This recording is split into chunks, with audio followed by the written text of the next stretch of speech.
Sageco. Présenté par Mathieu Takizala. Bonjour, bienvenue dans la chaîne de l'information économique et de l'entreprise de la République démocratique du Congo et de l'espace francophone InfoSag avec l'émission comme d'habitude. Le plateau qui parle des enjeux de la République démocratique du Congo, SAG Eco, l'émission économique et de tous les enjeux. Ce matin, nous allons vraiment évoquer, c'est un sujet très très important et l'importance de ce secteur qui est vraiment le développement de territoire et des aménagements avec un expert, monsieur l'ingénieur Jacques Ilunga. Bienvenue dans ce plateau, vous êtes bien à présenter dans cette chaîne francophone de Kinshasa. Bonjour mon frère, comment ça va? Ça va bien. On a choisi, parce que vous êtes expert dans ce domaine, l'importance de l'aménagement de territoire, et qui commence par exemple dans des pays comme la France. Après la guerre, on a compris que les inégalités entre le territoire, mais aujourd'hui en République démocratique du Congo, ce secteur, il y a un ministère entier géré par une éminente personnalité, un avocat reconnu dans l'espace francophone et même en République démocratique du Congo. Maintenant, on est où d'abord? Quelle est la définition de cet acronyme qu'on dit aménagement du territoire? Moi je pense que, merci beaucoup, avant d'aborder les sujets, on doit passer par comprendre un peu ces concepts. La compréhension des concepts, c'est, vous voyez, c'est aménagement du territoire. Il y a aménager, il y a territoire. Aménager, c'est réorganiser. Aménager, c'est arranger. Aménager, c'est ranger. Mais qu'est-ce qu'on est en train de ranger?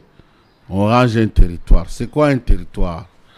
Un territoire, c'est tout espace qui est défini dans ses limites, qui a une histoire, qui a une autorité, qui s'appelle territoire. Tout l'espace, alors le territoire, c'est organisé de plusieurs manières. De plusieurs manières, on peut délimiter un territoire. On peut avoir un territoire forestier, un territoire urbain, un territoire agricole, donc un espace agricole, quand il est délimité, tout ça, sont les territoires. Au niveau des échelles, comme chez nous, vous avez le pays, un pays comme la RDC peut être un territoire parce qu'il a des frontières par rapport à d'autres. Avec les autres États. Une province peut être un territoire. Chez nous, avec l'appellation, on a une collectivité, c'est aussi un territoire. Mais maintenant, c'est quoi l'aménagement du territoire? L'aménagement du territoire, d'une manière plus simple, c'est juste cet arrangement, cette organisation dans un espace de l'articulation des activités des hommes et de leur habitation. Quelles sont les activités que les hommes mènent? Vous voyez, dans un territoire, les hommes mènent les activités économiques, les activités sociales, les activités, toutes ces activités-là. Comment est-ce qu'elles sont constituées par rapport à l'habitation, aux habitations des hommes dans un espace? Là, on me dit, nous avons organisé les territoires. Mais vous vous rendez, l'organisation d'un territoire, l'aménagement, c'est à partir de 1930 que les gens ont commencé à prendre conscience. On va prendre juste un exemple de la France et du Japon, et même de la Chine. Le Japon a compris que la capitale, Tokyo, devenait de plus en plus très sollicitée.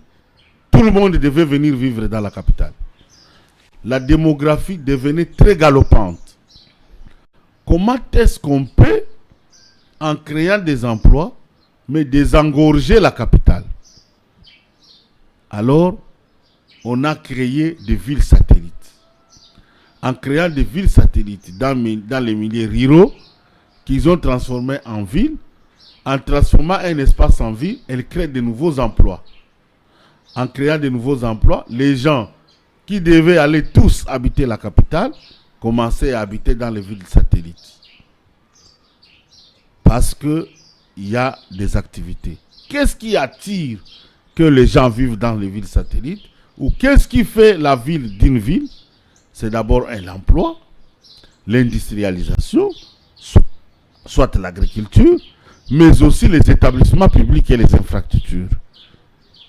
Ces questions, quand les gens ont des universités, ont des écoles, ont des bonnes routes, ont de l'électricité dans un endroit et qu'on crée du travail dans cet endroit, les gens y habitent. C'est comme ça que vous avez vu, plusieurs villes sont nées tout autour de Tokyo et ils se sont développés, industrialisés. Parce que ces villes étaient même identifiées par des orientations par rapport aux atouts de ces villes. Vous avez en France, c'est la même chose, que vous connaissez bien l'histoire de Paris. À un certain moment, on parlait que de Paris. Quand on parle de la France, on parlait que de Paris. Mais ils ont dit non. Au juste, plus la population augmente, plus les ouvrages d'assainissement deviennent réduits, plus la ville, au lieu qu'elle se fasse belle, elle est en train de se faire détruire.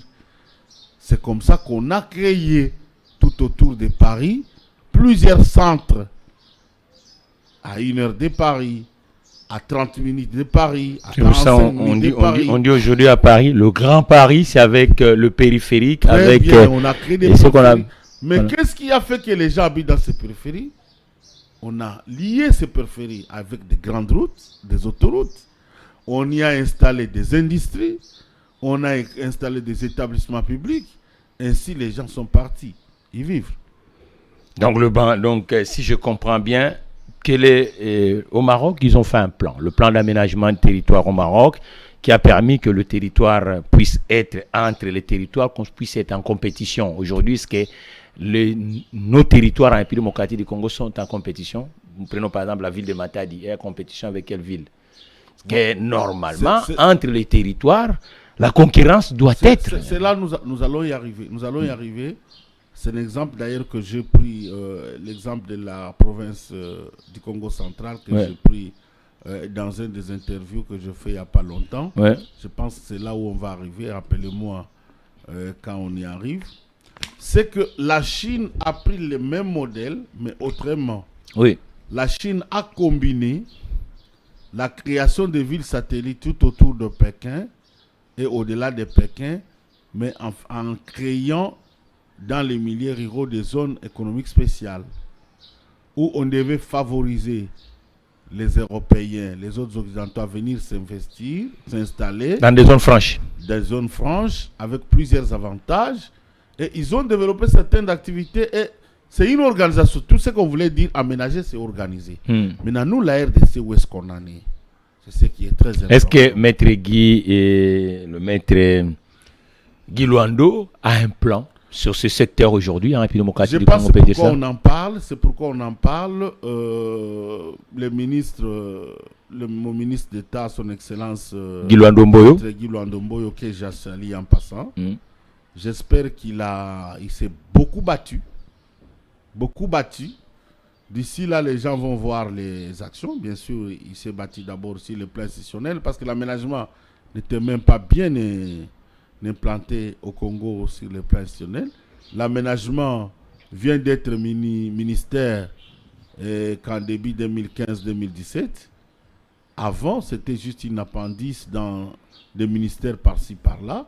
Les gens ne comprenaient pas c'est quoi l'importance de l'aménagement. Mais aussi, c'est normal, même que ce soit en France, que ce soit aux États-Unis, l'aménagement, c'est une politique de correction. Partout, elle est venue s'installer comme une politique de correction. Dieu avait organisé, l'homme a perturbé, il faut réaménager. Sinon, si on ne réaménage pas, c'est pourquoi on lie l'aménagement au développement durable. Si on ne réaménage pas, on vit comme des animaux. Cette fois-là, on ne tient pas compte des générations et tout doit s'arrêter à un certain moment et on ne sait pas qu'est-ce qu'on va léguer aux enfants. Il faut qu'il y ait un aménagement, il faut qu'il y ait des grandes orientations qui nous mettent ensemble. C'est comme ça que son Excellence Maître Guy Luando Mboyo s'est battu en menant la réforme dont la politique est déjà validée.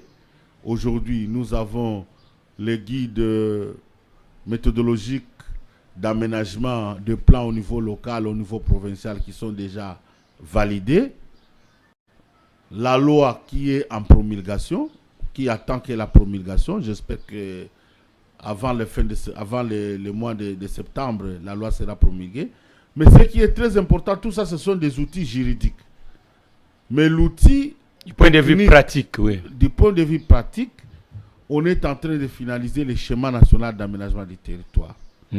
C'est ce schéma qui est l'ensemble des grandes orientations. Comment sera le pays d'ici 2050? Quel est le Congo de 2050? Quel est le Congo de 2100? J'ai toujours pris un exemple simple. Je vais prendre aujourd'hui deux. Comment est-ce que le ministre est tenté de rêver le Congo de demain?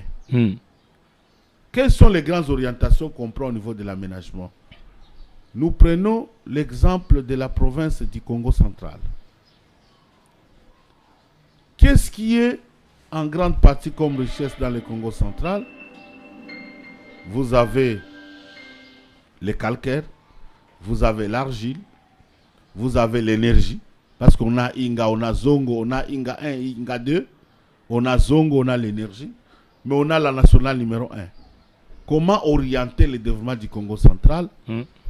Quelles sont les ressources naturelles qui sont en abondance dans ces territoires? Comme il y a du calcaire, il y a de l'argile. Or, le calcaire et l'argile, c'est les deux matières premières importantes en fabrication du ciment, en fabrication des carreaux, en fabrication du porcelaine et en fabrication du sanitaire. Alors, comment on peut orienter le développement de ces coins comme aménagement? C'est qu'il faut que tous les autres sectoriels orientent leur politique dans les domaines d'exploration, d'exploitation et de fabrication et de commercialisation de ces matières premières. Donc, au niveau de l'éducation nationale, il faut qu'il y ait des filières qui forment les chercheurs dans le calcaire et l'argile. Ingénieur, aujourd'hui, permettez donc, aujourd'hui nous avons un programme, on dit des 145 territoires, parce que l'aménagement aujourd'hui dans les autres pays, on dit l'aménagement ou le développement du territoire. Vous avez même enseigné tout à l'heure dans ce plateau. Maintenant, qu'est-ce que ce ministère peut apporter à ces défis de territoire aujourd'hui? Nous savons que le vrai problème, c'est l'infrastructure, c'est le travail, ainsi de suite, en République démocratique du Congo. Face à ces programmes qui est mis en application au niveau de la République démocratique du Congo, la contribution du ministère de Maître Guy Luando Mboyo était à quelle hauteur? Et ça peut contribuer comment? Parce que nous sommes dans une chaîne économique. Très bien. Je vous ai dit ici, nous aménageons pour mener un développement durable, équitable et équilibré. Équitable et équilibré, durable d'une manière verticale. Nous vivons le présent, mais en pensant à ceux qui vont vivre le futur. D'une manière équilibrée, équitable, d'une manière horizontale, nous vivons de manière que celui qui est à Lubumbashi ne puisse pas envier celui à Kinshasa. Celui qui est à Mbushima, il n'envie pas celui qui est à Lubumbashi. Nous devons aménager les territoires, nous devons disponibiliser des établissements publics, des outils, tous les moyens possibles pour que tout Congolais partout il se retrouve, qu'il se sente qu'il est content de sa patrie, il peut y vivre, il n'en vit pas aller ailleurs. Ça c'est très important. C'est comme ça qu'au niveau du ministère de l'aménagement du territoire, nous avons une structure qui s'appelle l'Observatoire national d'aménagement du territoire, que moi je dirige. Oui. Qui a un département qui fait la spatialisation des inégalités socio-économiques et environnementales. Du territoire aujourd'hui. Du territoire par territoire. Donc nous mettons cette cartographie. C'est ça appuyé pour nous appuyer, le ministère du Plan, sur le développement des 145, les projets des 145 territoires. C'est disponibiliser une cartographie ou une spatialisation de toutes les inégalités, classées territoire par territoire. Nous sommes à Kabeya-Kamwanga, il y a combien de la population scolarisable? Il y a combien de classes scolaires? Est-ce que les classes correspondent à la population scolarisable? Si elles ne correspondent pas, combien d'écoles il faut construire à Kabeya-Kamwanga? Les écoles sont à quelle distance? Est-ce que chaque élève est capable d'atteindre son école dans moins de 15 minutes? Sinon, vous allez dans d'autres villages, il y a les élèves qui font 1 heure, 2 heures pour atteindre son école. Quand vous avez un enfant de première, deuxième, troisième, primaire, quand il fait déjà 1 heure, que ce soit dans des transports ou à pied, il est fatigué. Dans les transports, il dort. Quand il arrive, il ne sait pas bien suivre son cours. Donc déjà là, il y a une égalité. Il faut corriger. Du point de vue sanitaire, à combien de temps quelqu'un peut atteindre un hôpital? Une femme enceinte, si elle veut mettre au monde, elle atteint un hôpital à combien de temps par rapport à sa résidence? Est-ce qu'il faut les transporter sur une moto, faire 6 heures du temps pour atteindre un hôpital? Elle va mourir en route. Du point de vue d'aménagement, combien de médecins y a-t-il dans tel autre territoire? Pourquoi dans tel autre? Combien des hôpitaux? À quelle distance? Donc, dès que nous équilibrons, nous avons... Les entreprises aussi, parce qu'aujourd'hui, nous sentons que le territoire, il y a un énorme déficit en termes d'entreprises qui sont industrielles ou semi-industrielles. Il y en a plus beaucoup dans le territoire aujourd'hui. Les industries, tout ça, c'est ça le plan d'aménagement. Ça, les grandes orientations d'aménagement. Pourquoi les industries s'émergent? Pourquoi ils ne s'installent pas n'importe où? C'est parce que il n'y a pas d'abord cette politique d'identifier et de valoriser les matières premières. Oui. Je vous assure, dans notre territoire, dans la première expérience que nous avons faite avec l'annuaire national d'aménagement et des ressources naturelles, aucun territoire n'est pauvre. J'étais dans le Congo central avec les calcaires, je peux aller à l'Équateur avec les bois. Et oui, l'Équateur... Avec les bois, qu'est-ce qui manque à l'Équateur? On doit, normalement, dans les grandes orientations, au niveau de l'éducation nationale, mettre en place des filières d'aménagement de forestières, les filières d'exploitation des grimes, les filières de menuiserie du bois.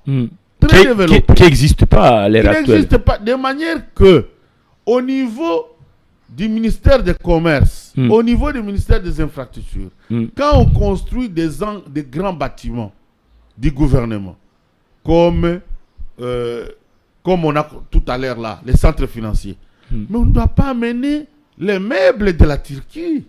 On amène on doit chaque fois, demander à l'Équateur, aux usines qui sont à l'Équateur, et nous fournir, avec des menuisiers bien formés, de fournir les centres financiers. Oui. Parce que les grands acheteurs, c'est les gouvernements. Dans tout le monde, dans le monde entier. Le plus grand acheteur, c'est le gouvernement. Si les gouvernements, vous imaginez, rien qu'équiper les centres financiers, je parle seulement des centres financiers, mais combien des immeubles que le gouvernement a construits pendant l'année passée ou pendant les 5 ans. Si tous ces immeubles sont équipés par des entreprises en menuiserie, en bois, qui sont à l'Équateur, la province entre des recettes, l'emploi est créé, il y a toute une chaîne. Les privés qui savent que maintenant, aujourd'hui, à l'Équateur, l'argent circule, ils vont aller s'y installer.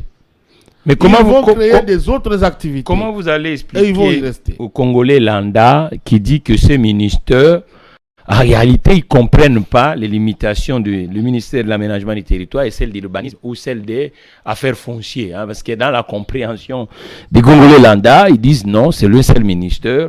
Comment on peut les scinder? Pourquoi on les scinde partout dans les... Et puis d'un côté, il y a un autre ministère qui est même dans le même secteur, qu'on appelle le ministère du développement ou l'environnement. Très bien. Permettez-moi d'aller plus bas. Oui. D'aller plus bas parce que les spectateurs ont tous les niveaux possibles pour nous comprendre. Oui. Voilà l'aménagement du territoire dans un pays. Je vous ai défini l'aménagement comme une entente volontaire pour organiser son territoire. Oui. Souligner entente volontaire. Une entente, ça veut dire la participation de tout le monde. Oui. Volontaire, ça veut dire nous avons la volonté de rêver notre Congo de 2035. Nous nous mettons ensemble. Nous mettons ensemble avec qui?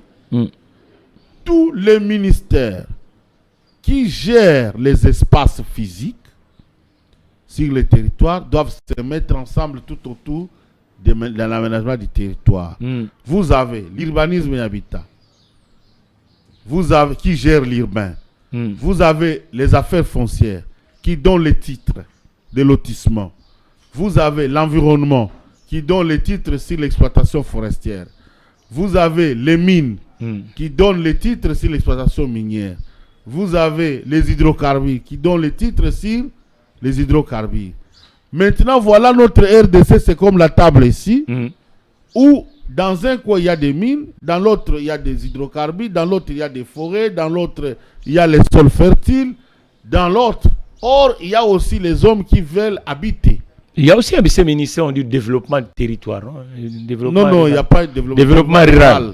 Développement rural. Très bien. Nous nous mettons tous ensemble sous la coordination du ministère de l'aménagement du territoire pour prendre les grandes orientations. Comment nous devons affecter les espaces de notre territoire. Et les affectations doivent être suivies par de grandes orientations. Et ces orientations, nous les faisons en fonction des atouts d'un territoire à l'autre. Je vous ai dit ici l'exemple. Nous affectons les activités d'exploitation forestière à l'équateur parce qu'il y a du bois là-bas. Oui. Il y a des grimes. Nous affectons les activités de fabrication des carreaux, d'orientation d'exploitation des carreaux, du ciment au Congo central parce qu'il y a à tout, il y a le calcaire, il y a l'argile. Dès que nous avons décidé ces affectations, chaque sectoriel se met en travaillant en fonction de ces affectations. Je vous donne un exemple. Simple exemple. Papa, maman et les enfants achètent une parcelle. Une parcelle vierge. Papa va venir avec ses enfants et maman avec les ingénieurs pour orienter la construction de la nouvelle maison. Dans la nouvelle maison, où seront les chambres des enfants? Où sera la chambre des parents?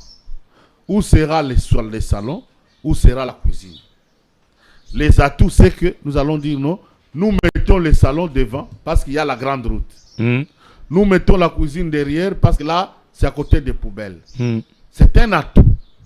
Nous venons ensemble, papa, maman et nos ingénieurs de construction, nous prenons les décisions.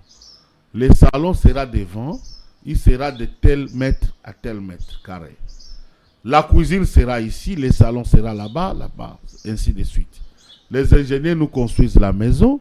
Oui, je le disais tout à l'heure là, j'ai dit voilà les grandes orientations que le pays doit prendre. Maintenant, à ce niveau-là, au niveau de l'université, on doit savoir mettre les filières d'exploitation, d'aménagement forestier, de la menuiserie, tout ça. Au niveau du ministère de l'économie et du commerce, on doit décider que le pays, avant tout, doit acheter. Le gouvernement doit acheter ses propres produits. Cette fois-là, si les produits qui viennent de l'Équateur, comme les produits qui viennent du Congo central, sont achetés déjà par le gouvernement, qui est le grand acheteur, ça a les effets de taches d'huile dans tous les systèmes. Le fait d'injecter les devises qu'on devait envoyer en Chine pour aller acheter les copeaux au lieu d'acheter du vrai bois, et que si c'est injecté dans la province de l'Équateur pour acheter ces meubles, cet argent va avec l'effet de taches d'huile remonter l'économie et la province et créer d'autres emplois et attirer le privé à aller s'y installer avec d'autres activités. C'est comme ça que se développe un pays. C'est ça, nous, la place de l'aménagement. C'est pourquoi ici, on insiste. Heureusement, comme je l'ai dit la fois passée, les Mineta, son Excellence, le ministre d'État, ministre d'aménagement. Il est aussi en Chine avec le président Tshisekedi, parce que le président Tshisekedi est dans le sommet des 45 chefs de l'État africain avec lui n'est pas parti. la Chine. Il est dans d'autres responsabilités qu'il est en train de poursuivre aussi. Et les chefs d'État l'ont laissé dans d'autres choses. Alors je disais aujourd'hui, la bonne nouvelle, c'est que les chefs de l'État au sommet a compris la place de l'aménagement du territoire, a compris que sans l'aménagement du territoire, nous faisons que reculer. La première ministre, la toute première ministre dame que nous avons eue, il Madame a placé Judith, l'aménagement du territoire dans son plan, dans son programme du gouvernement comme troisième pilier. Et il a décidé de doter à l'aménagement des moyens pour sa politique. Et là, on pense les jours qui viennent, les gens vont maintenant voir pas l'aménagement théorie en train de parler, mais l'aménagement vraiment en train de mettre de plan d'aménagement. Les gens disent que 1960, aujourd'hui 2024, et quand vous regardez l'espace qu'on appelait Léopoldville, qui est Kinshasa aujourd'hui, le tracé reste toujours colonial. Ça veut dire que on a toujours limité en pivot comme zone industrielle, qui est puis les zones industrielles. On a le centre des affaires qui reste Kalina, mais malheureusement, qu'est-ce que son Excellence Gimboyo propose aujourd'hui en 2024 pour l'aménagement de territoire, par exemple de la ville de Kinshasa, qui est restée uniquement avec une tracé coloniale. Nous sommes déjà que les gens prennent juste un peu de patience. Ouais. Nous sommes en train de finaliser déjà les schémas nationaux d'aménagement du territoire, d'où viendront des très grandes orientations. Et là, je vous ai dit à l'introduction que les guides méthodologiques d'accompagnement des provinces et des milliers de provinces et d'autres territoires pour faire leur plan d'aménagement est déjà validé. D'ici là, nous allons mener des actions de grande envergure que chaque province, chaque ville, chaque territoire ait d'abord son plan d'aménagement. Le plan d'aménagement veut dire nous projetons d'ici 15 ans par rapport à la démographie, par rapport aux tous les changements climatiques, que deviendrait notre ville. Et encore mener la ville d'une manière compétitive et mettre en place des villes durables. Et là, bientôt là, toutes les études sont déjà menées. Il reste juste certaines corrections, certaines revues, actualisations des études pour que les schémas... Mais pourquoi on ne voit pas son excellence sur le terrain? Parce que logiquement, vu le territoire qui est aujourd'hui, il doit... Peut-être c'est les médias parce que... Ben nous sommes là. Je vous annonce que les dimanches passés, non pas les dimanches, avant le dimanche passé, il était sur la colline de Moamba. Ouais. Il a constaté, dès qu'il a constaté, il nous a appelé urgemment.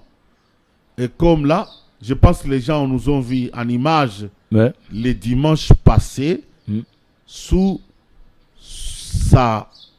ses instructions. Nous sommes descendus sur le terrain et nous avons commencé les études.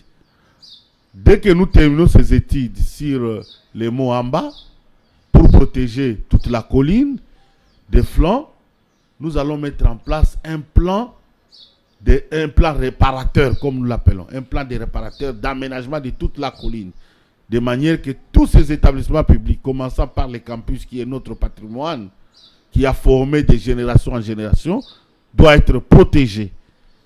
Nous menons déjà des études. Quand nous terminons avec la colline de Moamba, nous allons entamer la colline de Mongafula, nous allons entamer la colline de Mongaliema. Nous allons étudier toutes ces collines et nous allons continuer dans les provinces.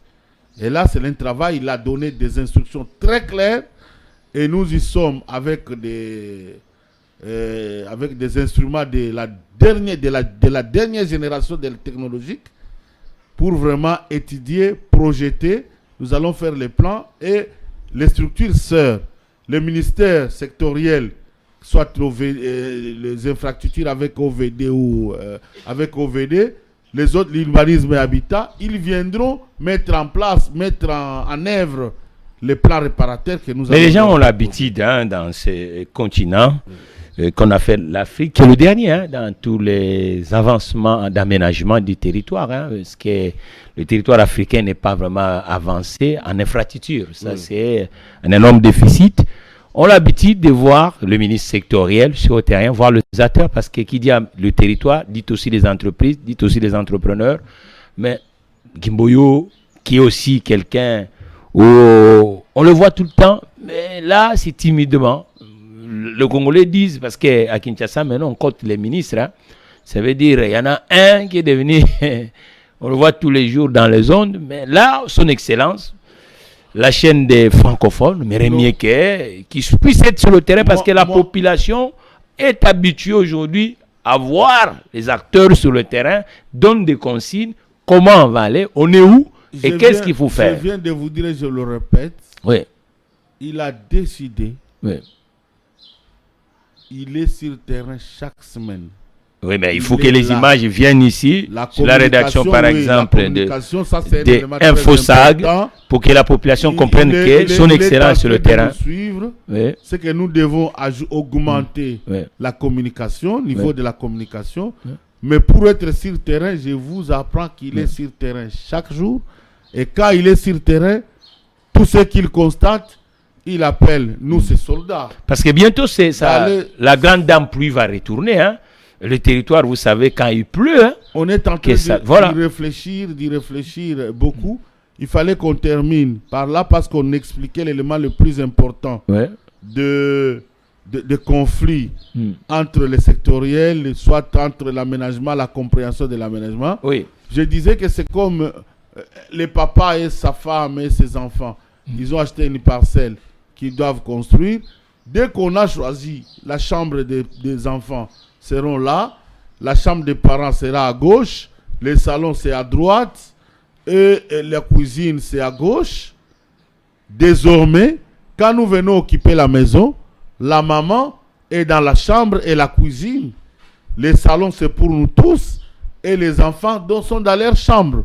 Oui. Pour que cette disposition change, il faut qu'on se mette encore ensemble pour dire voilà, nous pouvons maintenant changer. Les salons peuvent être cuisine, la chambre peut être salon.